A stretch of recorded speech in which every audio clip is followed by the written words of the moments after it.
What's up everyone, John Rettinger from TechnoBuffalo here with an unboxing of one of the first Verizon Wireless LTE 4G modems. This is the Pantech UML290. Let's go ahead and dig in. I'm really excited to see if we get the speeds that we're supposed to.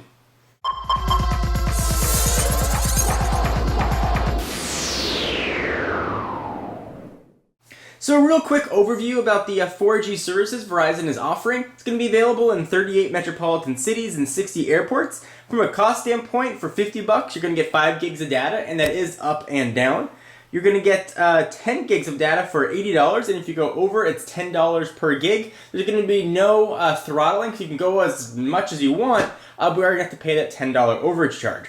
So 4G, let's talk about speeds.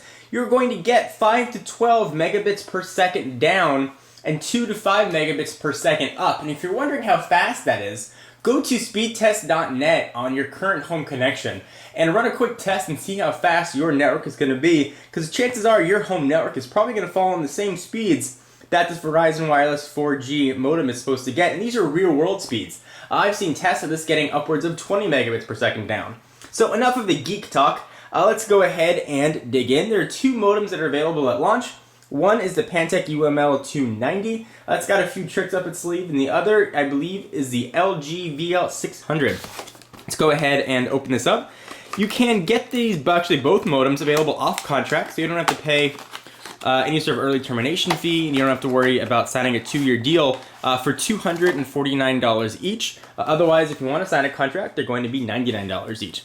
So here's a Verizon Wireless Access Manager stuff.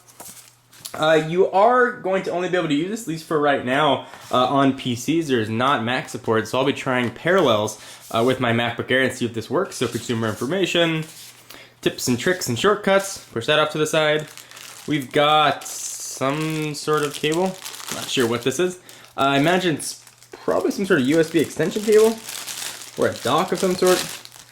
It looks like it is a USB extension cable. So we'll take a look at why this might be important in just a minute.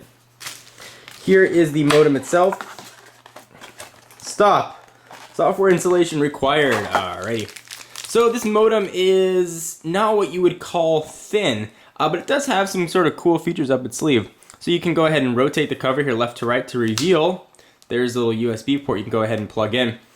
This is not going to take up 2 USB ports worth of space, hopefully, because this port is quite small. The LG, it's a little bit fatter. It's actually going to take up a decent amount of room. So you can turn this back and you can push that in and in theory be able to use your 4G speeds. This does have a micro SD card slot, I believe, for some expanded storage, or that might just be the SIM card slot, which is probably a bit more realistic. So yeah, that is just a SIM card slot. Let me correct myself, that does not have a micro SD expansion card slot. You're probably wondering why this has a SIM card slot. You've never seen real SIM cards on any other Verizon wireless devices in the past. Well, it's because the 4G technology it's using is called LTE, which is actually a GSM-based technology which uses SIM cards. So let's go ahead and take a look at this thing.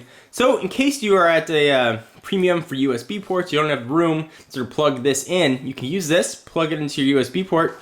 This guy is going to plug in right into the end of it. So in case you're sort of one of the computers that has ports next to each other and you're not going to be able to access whatever you need, go ahead and plug this in.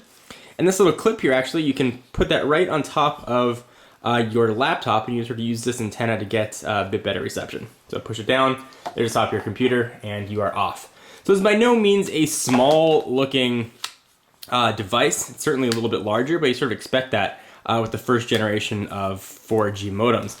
So let's take a look at that SIM card slot, because it is indeed going to need a SIM card, which is kind of weird to see on a Verizon device. So go ahead and push that out. Usually in the past, when we've seen SIM cards, it's for Verizon's global phones. Usually it's co-branded with Verizon and Vodafone, but this one is just Verizon 4G. Interestingly enough, too, when they set up the SIM card and you go to the store, they are going to set up a phone number with it, even though LTE right now is not supporting voice. At least Verizon is not supporting it. Let's go ahead and pop in the SIM card.